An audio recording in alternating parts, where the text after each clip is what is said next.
తాళం చెయ్యి ఇప్పుడు దాకా పంతులు గారు వ్రతం చేశారు, పూజ చేశారు, అక్కడే పెట్టేసి మర్చిపోయారు. నేను దేవుడు దండం పెట్టుకుంటుంటే తాళం చేయి కనపడింది ఇంట్లో. మరి ఫంక్షన్ జరిగేటప్పుడు ఎవరో మర్చిపోయి ఉంటారులే అని కింద తీసుకొస్తే పంతులు గారు అంట తాళం. ఆయనేమో వెళ్ళిపోయారు, అంటే క్యాబ్ చేసుకుని ఆటోను బుక్ చేసుకుని వెళ్ళారు. మళ్ళీ ఇబ్బంది పెడతారేమో అని వెంటనే ఫోన్ చేశాము, ఆయనదేనంట తాళం, ఇప్పుడు వస్తా అన్నారు. దేవుడికి పూజ చేసుకుంటే సేవ చేసుకుంటూ ఉంటారు కదా, ఇలాంటి చిన్న చిన్న పొరపాట్లు మర్చిపోయినా కూడా మళ్ళీ వెంటనే దేవుడు మన దగ్గరికి చేరుస్తాడు ఏదైనా కూడా.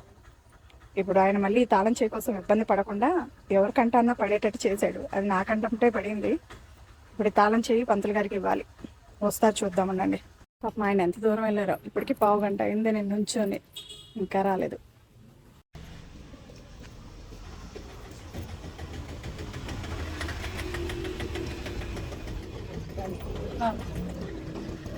చూసారు కదా